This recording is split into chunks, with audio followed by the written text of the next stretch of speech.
इधर कोरोना को लेकर प्रधानमंत्री नरेंद्र मोदी की हाई लेवल मीटिंग, तीसरी लहर से निपटने की तैयारियों की समीक्षा। पीएम ने जरूरी दवाओं के बफर स्टॉक पर बातचीत की।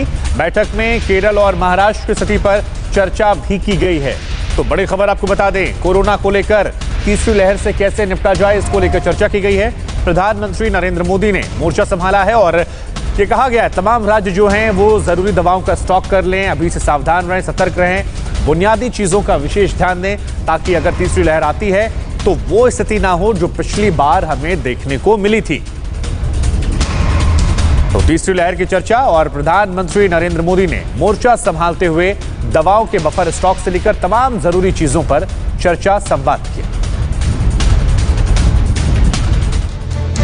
अब आइए आपको दिखाते हैं प्रधानमंत्री नरेंद्र मोदी की मीटिंग की बड़ी बातें क्या हैं। बिग वॉल ग्राफिक्स जरिए हम आपको दिखाते हैं।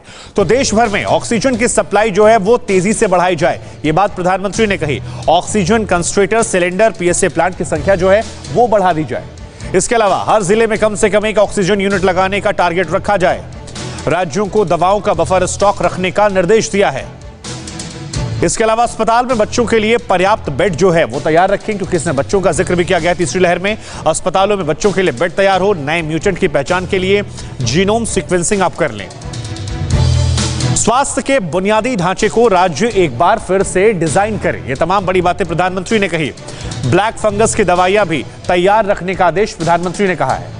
देश भर में एम्बुलेंस नेटवर्क के विस्तार पर जोर किया जाए ताकि अगर कोई बीमार हो तो जल्दी से पहुंच जाए। हर ब्लॉक में कम से कम एक एम्बुलेंस की सुविधा जो है वो जरूर हो।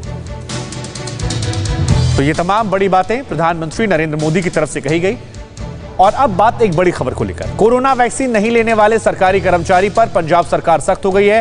वैक्सीन नहीं लेने पर छुट्टी पर सरकारी कर्मचारी जो हैं वो भेज दिए जाएंगे। 14 सितंबर तक छुट्टी भेज दिए जाएंगे। वैक्सीन लगवाने का निर्देश जो है वो अगर 14 तक नहीं होता है तो 15 सितंबर से बगैर वैक्सीन दफ्तर आने पर जबरन छुट्टी पर भेजे जाएंगे सरकारी कर्मचारी। यानी वैक्सीन नहीं तो घर बैठिए, छुट्टी लीजिए, आनंद लीजिए और तनख्वाह भी शायद फिर नहीं मिलेगी। ये भी बात कही जा रही है, क्योंकि ये कोई आपके आराम के लिए नहीं है, ये आपको परेशान करने के लिए